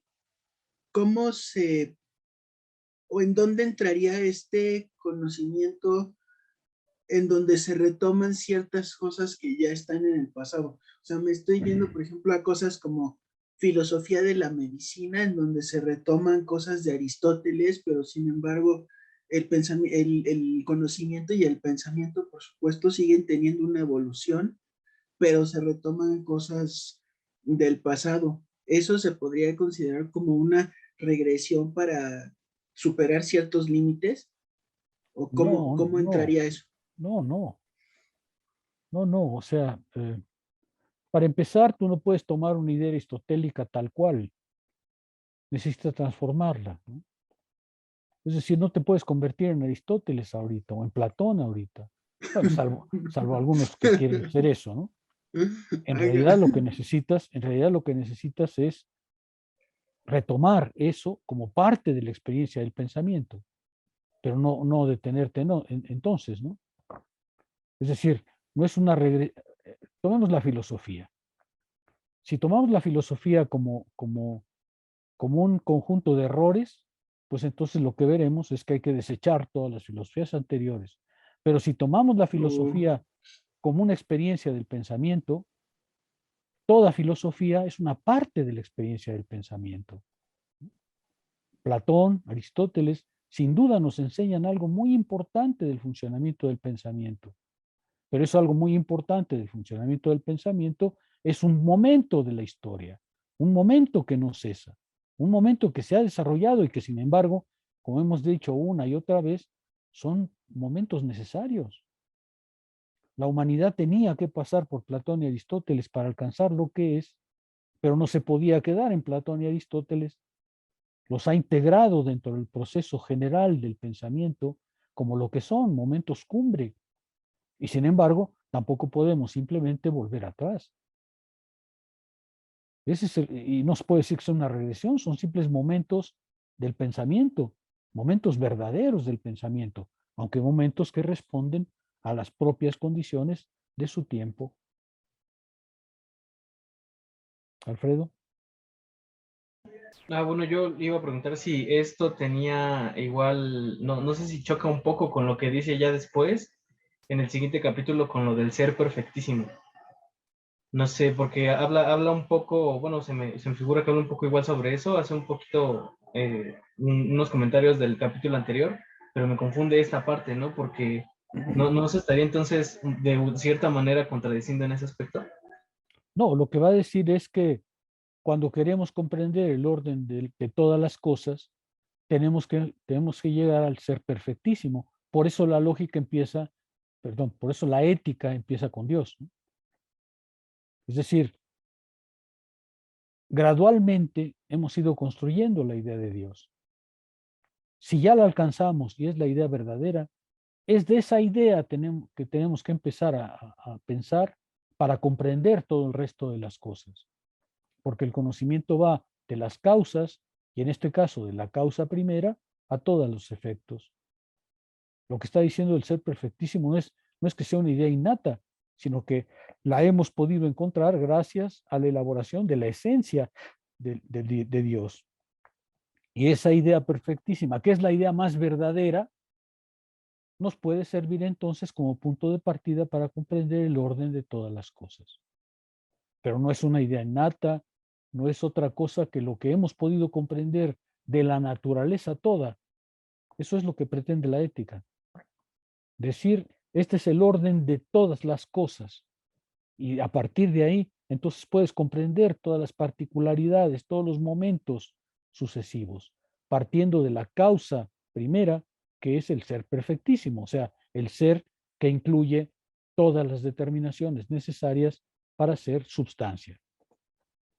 No hay ninguna contradicción ahí, al contrario, lo que está diciendo es, a través de este procedimiento, lo que yo quiero es llegar a la idea de Dios para poder, a partir de la idea verdadera de Dios, comprender el orden de todas las cosas. ¿Sí? ¿Sí queda claro? Sí, profesor, ya quedó un poco claro. Bueno, entonces, si el pensamiento no procede en conformidad con un método preestablecido, es simplemente porque es un proceso, el proceso de producción de las ideas, y por eso se aproxima a un proceso de producción en general, proceso de producción de las ideas.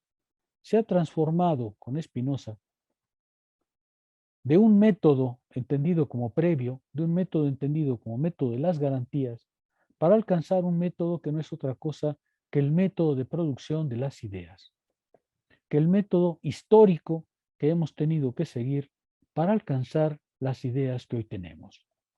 Si nos vamos a la historia de la filosofía para retomar el comentario de hace un momento, lo que tenemos que entender es, para comprender la filosofía, no pretender que la filosofía acaba de nacer hoy, que la filosofía analítica por fin es la filosofía verdadera y todas las demás no valen nada. Al contrario, tenemos que comprender de qué manera el concepto de filosofía se ha ido formando gradualmente a través de todas las experiencias filosóficas, porque lo que hoy sabemos es justamente resultado de todo ese itinerario. La humanidad ha aprendido a pensar también en filosofía, y la filosofía ha tenido que aprender a pensar en su propio desarrollo intrínseco. Solo ciertas filosofías creen que porque ya tenemos la lógica proposicional o la lógica modal, ahora sí ya llegamos a la filosofía y todo lo demás no tiene importancia. Yo les comentaba en la clase de Hegel anterior, esta licenciatura que ustedes cursan se fundó bajo la idea de que la filosofía analítica era la verdadera filosofía y que lo único que necesitábamos era saber teoría de la argumentación y lógica. El resultado es que el primer plan de estudios de esta carrera en nuestra universidad no tenía historias de la filosofía, bajo la idea de que no se necesitaban, pues si ya teníamos la filosofía analítica y la lógica y la teoría de la argumentación y el modelo de juegos, pues ya. Y entonces no teníamos historia de la filosofía. Imagínense ustedes qué clase de filosofía es aquella que cree que el pensamiento puede nacer un día de cualquier experiencia que sea y dejar atrás su pasado como si no hubiera necesitado de toda esa trayectoria para ser lo que es. ¿Sí? Bueno, en todo caso, ese no es el pensamiento de Spinoza. Hay quien cree que eso es filosofía, hay quien cree que la filosofía nació el día que se puede encontrar un lenguaje perfecto. Eso es una ilusión que es imposible de disolver porque tiene sus razones de ser, pero de ninguna manera es suficiente para guiar nuestra vida y nuestra existencia. ¿Sí queda claro? Entonces, en este proceso complejo, en este cambio de perspectiva que ha establecido Spinoza, no es extraño que se tengan que modificar nuestra concepción de idea, nuestra concepción de verdad, nuestra concepción de pensamiento. Y eso es lo que hemos encontrado en los últimos parágrafos, ¿no? Cuando Spinoza dice, es que la idea no es igual a su ideato, está diciéndonos, bajo esta perspectiva que estoy construyendo, la idea no es la representación del mundo, no es la imagen del mundo, no es la copia del mundo. La idea es la acción del pensar, por la cual podemos comprender las cosas del mundo, pero en el orden del pensamiento. ¿Sí se ve? Así son, creo, más inteligibles los parágrafos en los que estamos metidos. Por eso cuando dice, una cosa es Pedro y otra la idea de Pedro. La idea de Pedro no es Pedro mismo, es una idea. Y la idea no tiene estatura, no tiene barba, no huele mal, no tiene los pies, supongo que Pedro iba descalzo, no tiene los pies llenos de tierra. Es una idea. Ahora, la cuestión es que esta idea, dice Spinoza, es objetiva porque puede ser tema de otra idea. Y una idea lleva a otra idea, y otra idea lleva a otra idea, y otra idea lleva a otra idea, porque las ideas se concatenan por la fuerza del pensar, no por su reproducción de objeto. ¿Sí se ve? Claro que Spinoza está transformando nuestros conceptos de idea, de pensamiento, de verdad, porque ha transformado por completo la manera de comprender el acto de comprender. El saber y el pensamiento deben ser pues presentados como una actividad y no como una representación pasiva. El conocimiento y sus ideas no son la simple aplicación de una regla del bien pensar, sino una génesis, la génesis específica de un saber que solo existe a medida que se crea. Un saber que solo existe a medida que se crea. El pensamiento, y ¿por qué creo importante esta clase de Spinoza para su formación? Porque lo que les está diciendo es, la actividad, el pensar es una actividad, es una práctica, es algo que deben realizar.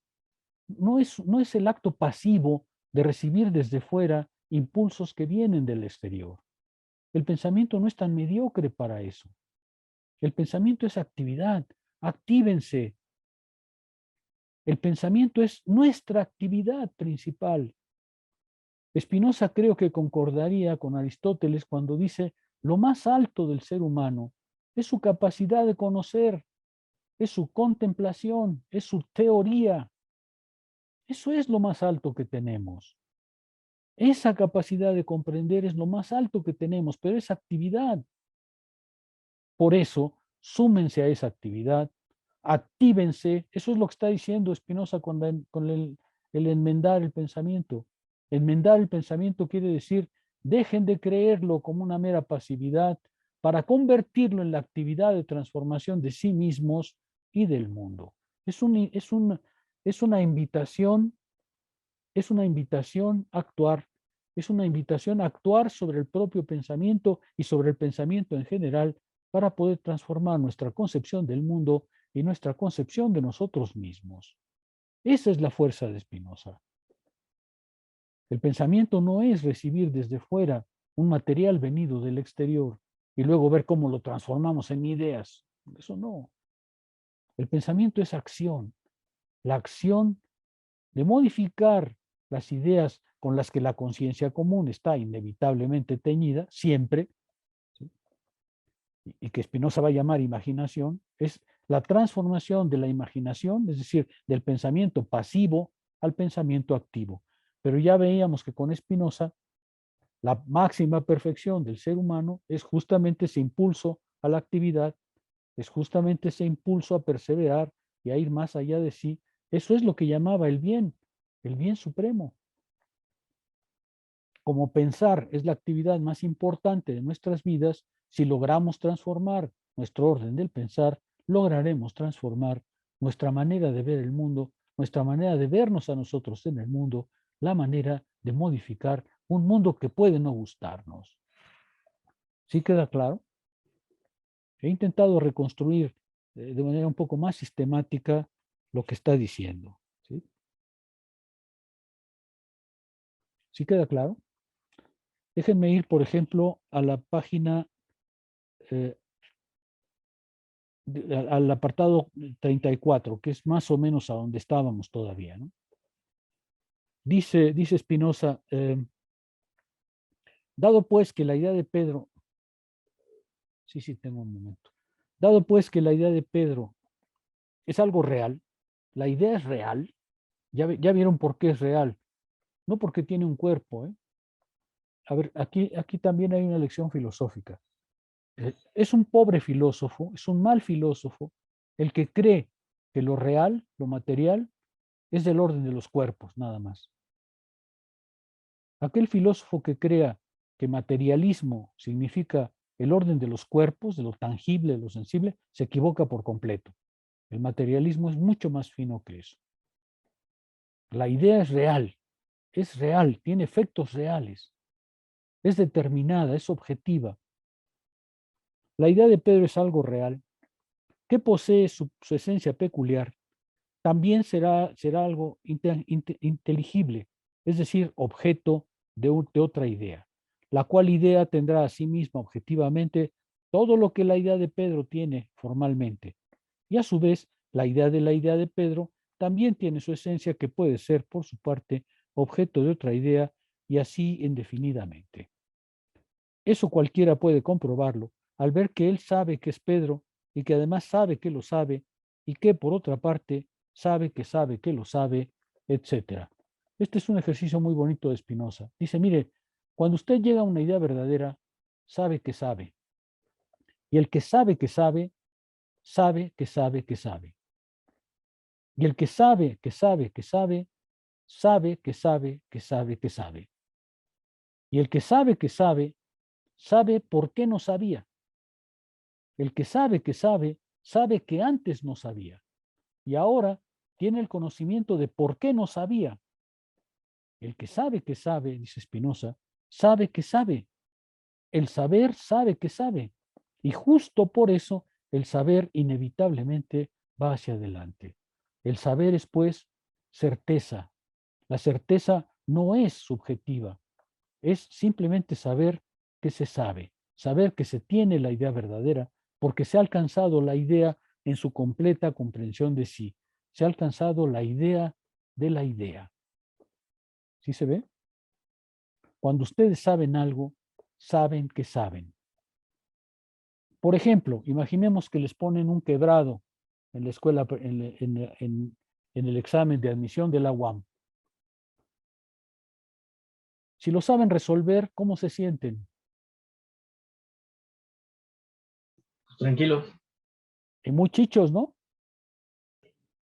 Si saben que hacer quebrados, van a decir, venga el otro, y venga el otro, ¿no es cierto? Porque saben que saben. En cambio, cuando no lo saben, pues qué miedo, ¿no? Porque saben que no saben, porque saben que no han comprendido. El que sabe sabe que sabe. El que sabe algo, sabe que sabe. El que no sabe algo, pues simplemente no tiene conciencia del saber y por tanto va a jugar timbiriche a ver dónde cae la pregunta adecuada, ¿no? ¿Sí se ve? Spinoza está diciendo, el saber es un acto del alma, es un acto del espíritu. Y una vez que llegamos ahí, una vez que tenemos la idea verdadera, sabemos que sabemos. Y no necesitamos de una garantía externa, porque sabemos que sabemos. Alfonso.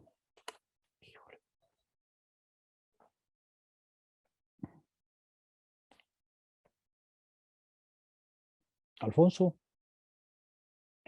Bueno, soy Alfredo. Alfredo, perdón, es que no alcanzo a ver los nombres. Alfredo. Bueno, yo estoy pensando igual también en la parte en donde podría igual constituirse esta misma premisa en el aspecto del no saber. O sea, no solamente ver el no saber como algo negativo, sino, digamos, el saber que uno no sabe puede también constituir un pro, ¿no? En el pensamiento, ya que, bueno, yo pienso, no sé, podremos poner como ejemplo a los artistas, ya llámese músicos o pintores, el mismo hecho de saber que no saben algo podría motivarlos, ¿no? A seguir y no como en la cuestión del examen, por ejemplo, que como se ven más limitados en el aspecto de que no se van a poner a estudiar ahí mismo, pues los motive, ¿no? Entonces, no sé si eso podría jugar un punto a favor de toda esta premisa. A ver, tomemos tu expresión. Sabes que no sabes. ¿Es un saber? Sí, ¿no? Pues sí. Porque Entonces no es un no saber, es un saber. entonces todo se constituye siempre en el saber, o sea, incluso aunque no se sepa algo, siempre es un aprendizaje. Cuando sabes que no sabes, es que estás sabiendo que no sabes. Cuando no sabes y nada más, pues no sabes que no sabes. Pero cuando sabes que no sabes, estás sabiendo lo que no sabes. Si hoy le preguntamos a un físico qué es lo que no sabe, nos podrá decir, pero ese no sabe es en realidad un saber, porque sabe los límites que aún no sabe, y justamente ahí va a tener el impulso para ir más adelante. Ok, ya, me quedó más claro, sí. ¿Sí? Gracias, profesor. Bueno, ¿alguna pregunta más? Porque ya llegamos al límite. Es que creo que quedan 7 minutos. Los voy a dedicar a preguntas si es que las hay. Intenté reconstruir todos estos parágrafos para que no sean tan difíciles. La dificultad, les decía desde el principio, es que Spinoza presenta en muy pocas líneas, de manera extraordinariamente resumida, una transformación profunda en el orden del pensar que he intentado describir hoy. ¿Ha quedado un poco más claro o no? Sí, profesor. Terminemos el parágrafo 34 y la próxima clase empezamos con el 35. Dice, de ahí resulta que, para que se entienda la esencia de Pedro, no es necesario entender la idea misma de Pedro y mucho menos la idea de Pedro. Es decir, no necesitamos un previo para poder comprender la idea de Pedro. La idea de Pedro la comprendemos en el momento que la desplegamos. No necesitamos conocer nuestro espíritu o nuestro a priori para poder comprender, porque comprender lo hacemos en el acto del comprender. Dice, es lo mismo que si yo dijera que para que yo sepa algo, no me es necesario saber que lo sé y mucho menos saber que sé que lo sé. Por el mismo motivo que para entender la esencia del triángulo, no es necesario entender la esencia del triángulo. En estas ideas sucede más bien lo contrario. En efecto, para que yo sepa que sé, debo saber primero. Para que yo sepa que sé, debo saber primero. Debo tener la idea verdadera, para que la idea verdadera me muestre justamente el camino por el cual sé que sé. Sé lo que sé, porque lo he producido.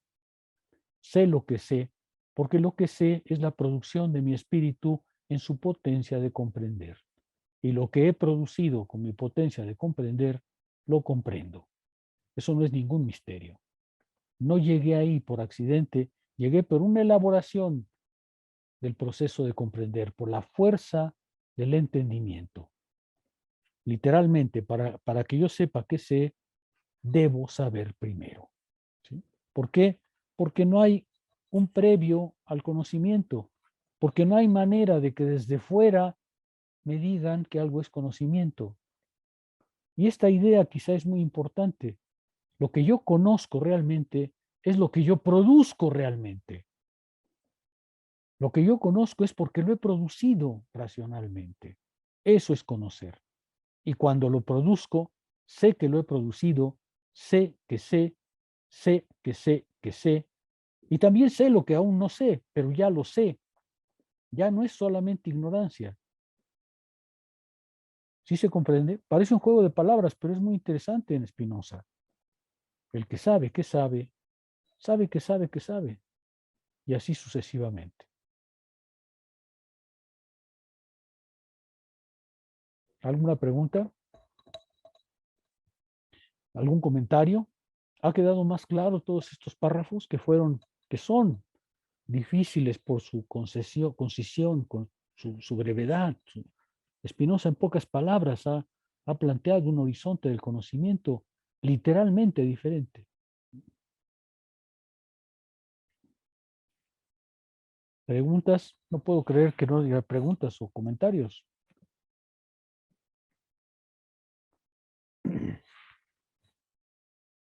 ¿Qué pasó? A ver, Manuel Vergara. Sí, profesor, gracias. Conforme a lo que nos acaba de decir, pues de que el conocimiento se va dando eventualmente conforme un remanente y un precedente de alguna idea, pues funciona como una especie de antítesis, ¿no? Como usted nos lo acaba de decir, que el conocimiento no proviene de fuera, pues precisamente con los empiristas, que decían que las ideas se producían a partir de las sensaciones y a partir de estímulos exteriores. Conforme a eso, pues yo podría decir que pues, el racionalismo de Spinoza ya es mucho más radical que el de Descartes, porque ya está localizando justamente el conocimiento en una instancia de nuestro conocimiento, en una instancia de nuestro entendimiento, y pues está rechazando pues las ideas empiristas y todo, pues todas las nociones que suponen que el mundo exterior y que la evidencia a partir de nuestros estímulos conforman nuestro conocimiento. Sí, Yo por no sé cómo supuesto. usted lo ve. No, por supuesto, se va a oponer a todo eso. Spinoza dirá que la idea es un producto del alma que es producto por una afección, porque sentimos algo, pero eso de ninguna manera quiere decir que nuestro conocimiento está vinculado a lo exterior. Al contrario, todo lo que nos ha dicho en estos parágrafos y que ha insistido hoy largamente es que el conocimiento no viene de fuera. Sin duda alguna queremos conocer las cosas externas, pero para eso tenemos que transformarlas en pensamiento, porque el pensamiento no hace imágenes de las cosas, no hace fotografías de las cosas. Fernando. Bueno, creo que sí algo que a mí me parece como bien puntual y que a lo mejor me hubiera ayudado también para entender un poco más rápido a Hegel es esta cuestión que tiene Spinoza de la historicidad en el conocimiento, ¿no? Creo que el valor que representa la historia de cómo se va desplegando el conocimiento y el tomar en cuenta que no existe como tal un origen de ese propio conocimiento, sino es un proceso de desarrollo muy complejo, pero a la vez muy apegado a nosotros, hace que sea un poco más, digamos, entendible el rumbo por el que va Spinoza, ¿no? Creo que uno de los factores como más importantes es darle también el valor al ser humano como también el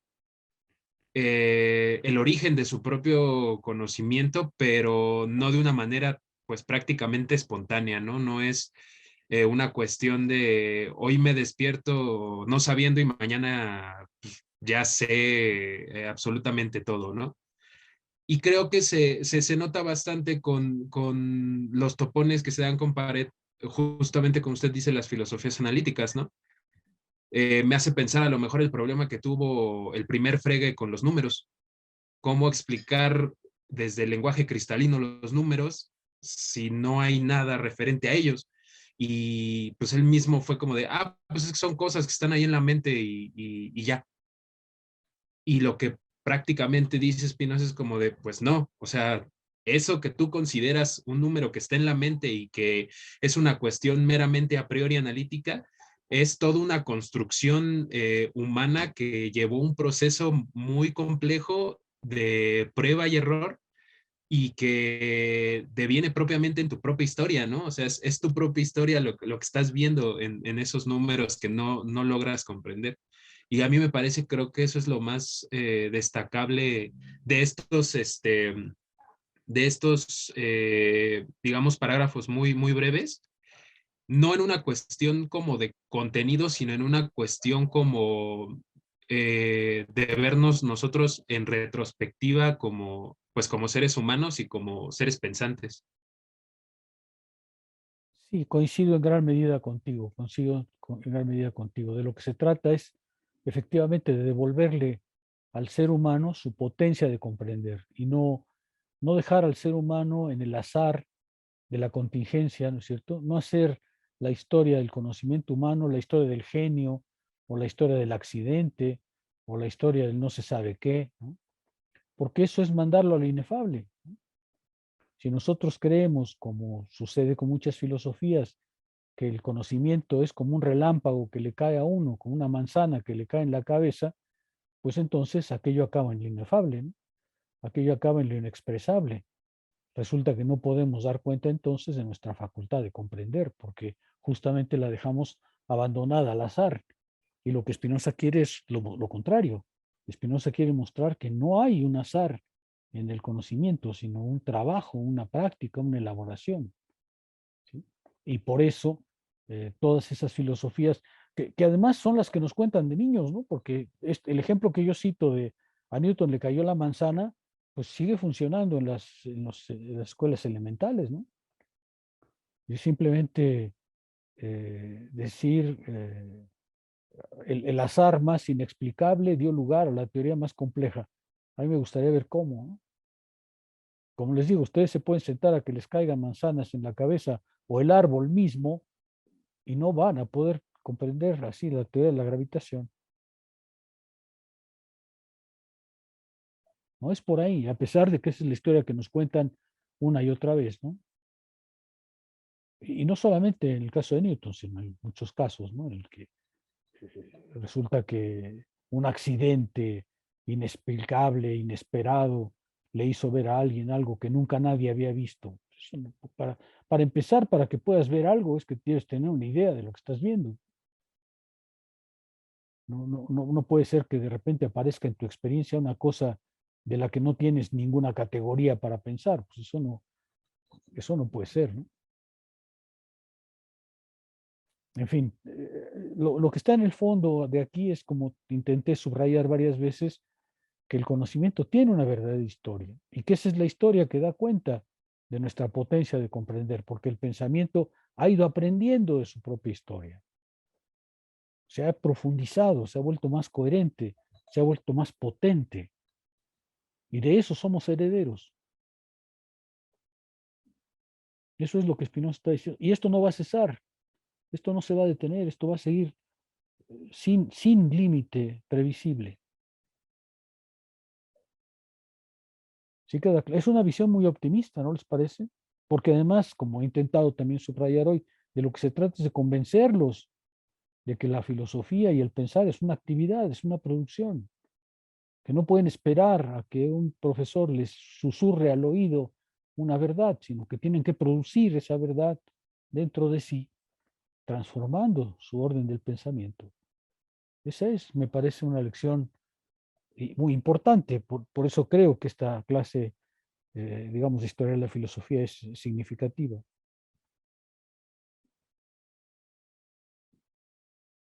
¿Sí queda claro? En fin, no escucho respuestas ni intervenciones. ¿Me podrían decir si queda claro? ¿Me podrían responder si les ha quedado claro? Sí, profesor, muy claro. Comparación de ayer, Sí, sí, claro. Sí, todo claro. Bueno, entonces la próxima clase, el martes, volvemos al parágrafo 35. De hecho, vamos a seguir con estas ideas durante un buen tramo y nos vamos a ir, he estado pensando cómo seguir el curso, nos vamos a ir a la segunda parte de la ética, a la parte de la mente, para seguir comprendiendo el régimen mental.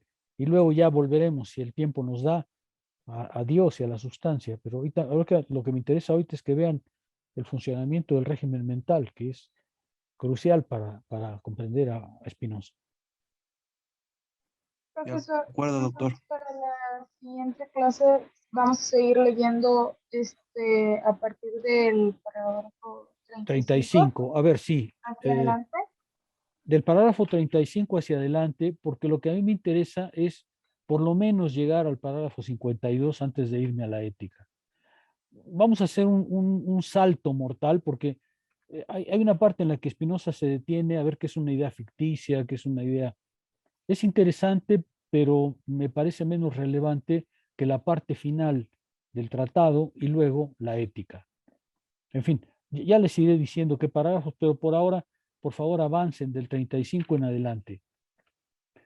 Creo que ya tienen las armas para leerlos de una manera más precisa. Yo me quedé en la ocasión anterior con la certeza de que la comprensión había sido muy frágil y así no íbamos a poder avanzar. Muchas gracias. Gracias a ustedes. Entonces, si no hay ninguna pregunta ni comentario, hace 7 minutos que ya no me están pagando, de manera que nos veremos el próximo martes, ¿de acuerdo?